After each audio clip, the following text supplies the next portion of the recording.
Azad golden diamonds, Azad tower, Thazhepalam, Tirur. മലപ്പുറത്ത് youth Congress പ്രവർത്തകർ നടത്തിയ കളക്ടറേറ്റ് മാർച്ചിൽ സംഘർഷം. പെൺകുട്ടികൾ ഉൾപ്പെടെയുള്ളവരെ പോലീസ് ബലം പ്രയോഗിച്ച് അറസ്റ്റ് ചെയ്ത് നീക്കി. മലപ്പുറത്ത് യൂത്ത് കോൺഗ്രസ് പ്രവർത്തകർ നടത്തിയ കളക്ടറേറ്റ് മാർച്ചിലാണ് സംഘർഷമുണ്ടായത്. പെൺകുട്ടികൾ ഉൾപ്പെടെ ഉള്ളവരെ പോലീസ് മൃഗീയമായി മർദ്ദിച്ച് ബലം പ്രയോഗിച്ച് അറസ്റ്റ് ചെയ്തതിൽ ശക്തമായി പ്രതിഷേധമുയർന്നു.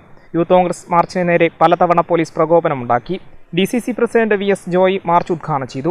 പ്രിയപ്പെട്ടവരെ, കല്യാണശേരിയിൽ നിന്ന് ഞങ്ങൾ ആരംഭിച്ചപ്പോൾ ഞങ്ങളുടെ പ്രവർത്തകരെ ക്രൂരമായി മർദ്ദിക്കാൻ ശ്രമിച്ചു.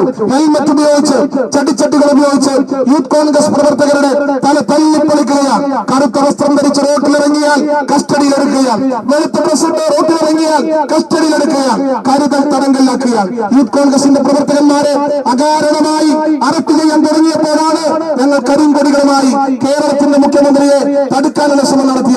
കേരളത്തിലുടനീളം ആ സമരം മുന്നോട്ട് പോയി. അതിക്രൂരമായിട്ടല്ലേ ആ സമരത്തെ അടിച്ചമർത്തിയത്? മുഖ്യമന്ത്രിയുടെ ഇടവും വലവും നിൽക്കുന്നത് ക്രിമിനലുകളാണ്. അദ്ദേഹത്തിന്റെ ഗൺമാന്മാരെന്ന് പറയുന്നത് സഫാരി സൂട്ടിട്ട ഗുണ്ടകളാണ്. ജില്ലാ പ്രസിഡന്റ് ഹാരിസ് മുദീറിന്റെ നേതൃത്വത്തിലായിരുന്നു പ്രതിഷേധ സമരം. തുടർന്ന് സമാധാനപരമായി സമരം നടത്തിയ പ്രവർത്തകരെ ബലം പ്രയോഗിച്ച് അറസ്റ്റ് ചെയ്യാൻ ശ്രമിച്ചതു മുതലാണ് ഇരുവിഭാഗവും തമ്മിൽ പലതവണ സംഘർഷമുണ്ടായത്.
തുടർന്ന് പ്രവർത്തകർ കോഴിക്കോട് പാലക്കാട് ദേശീയപാത ഉപരോധിച്ചു.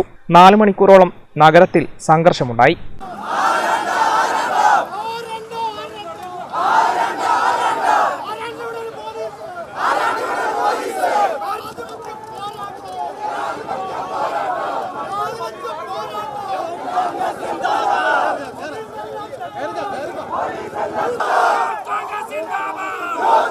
Zindabad!